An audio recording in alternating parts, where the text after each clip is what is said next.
చూడండి, చెప్పండి. దేవుడి నామానికి స్తోత్రం కలిగినాక. నా పేరు ప్రదీప్ వర్మ అండి, మాది పాలకొల్లు. దేవుని వల్ల నా కూతురి స్వస్థత పడిందండి. చాలా క్లిష్టమైనటువంటి పరిస్థితి. పుట్టినరోజునే, అది మొన్న 25వ తారీఖు పుట్టింది. ఆ పుట్టినరోజునే ఏం జరిగిందంటే, కొంచెం ఆయాసంగా ఉందని ఆసుపత్రికి తీసుకెళ్లారు. సో హాస్పిటల్లో వాళ్ళు చూసి ఆయాసం వస్తుందని అన్నారు. తర్వాత 10 ఆ టైంకి చాలా క్రిటికల్గా ఉంది, వేరే హాస్పిటల్ తీసుకెళ్ళండి అన్నారు. సో తీసుకెళ్ళి పెట్టాము. రోజుకొచ్చి 15,000 పైన ఖర్చు అవుతుందండి అని చెప్పొచ్చారు. చాలా ఖర్చుతో కూడుకున్నటువంటి విషయం అండి అది. సో తర్వాత డాక్టర్లు కూడా ఏమీ చెప్పలేదు. కానీ నేను ఒక్కడే కూర్చుని చాలా బాధపడుతుంటే దేవుడు నాతో మాట్లాడాడండి.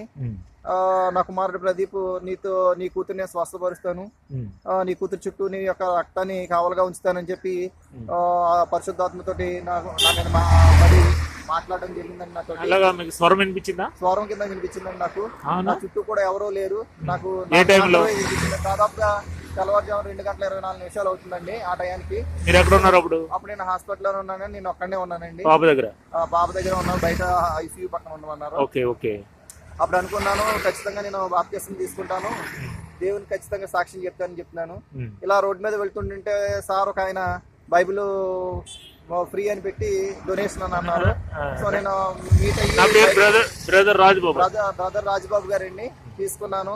సో సాక్ష్యం చెప్తానన్నాను కాబట్టి ఆయనకి సాక్ష్యం చెప్పాను. ఒకసారి మా యూట్యూబ్ ఛానల్ ఉందండి, ఒకసారి సాక్ష్యం చెప్పండి సార్ చెప్పారు. ఎక్కడైనా సాక్ష్యం చెప్తారండి. ఇది దేవుడు చేసినటువంటి అద్భుత కార్యక్రమం అండి. నా కూతురికి స్వస్థత పడిందండి. ఈ నిన్ననే డిశ్చార్జ్ చేసి ఇంటికి తీసుకురావడం జరిగింది. పూర్తి ఆరోగ్యాన్ని నా కూతురు దయచేశాడండి. దేవుని నామానికి మహిమ కలిగాక. Praise the Lord. ఓకేనండి. సో ఈ సాక్ష్యాన్ని మీ అందరితో పంచుకోవాలని నేను చెప్తున్నానండి. ప్రభువుని మీరు దేవుడు నా పట్ల చాలా కార్యాలు చేశాడండి, అనేక రకాలుగా కార్యాలు చేశాడు. ఎప్పటి నుంచో నేను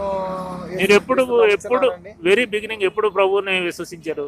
చాలా కాలం నుంచి అండి. దాదాపు నేను ఇంటర్మీడియట్ 10th క్లాస్ చదువుతున్నప్పటి నుంచి దేవుడు నాతోటి దర్శించడం జరిగింది, మాట్లాడడం జరిగింది ఆ కాలం నుంచే.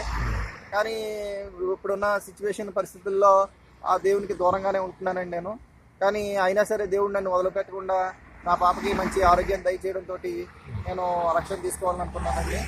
సో దేవుని బాప్తిజం తీసుకుంటానని ఖచ్చితంగా.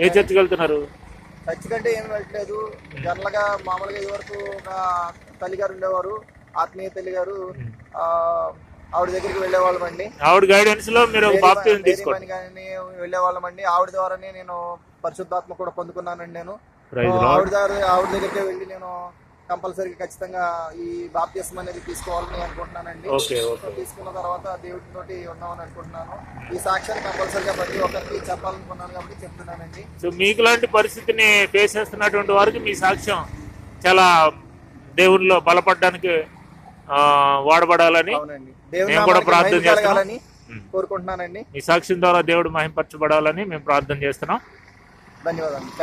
యేసు రక్తమే జయం 3 సార్లు. ఆమేన్. ప్రభువు నామానికి మహిమ కలుగుగాక. Praise the Lord. God bless you. వందనాలు.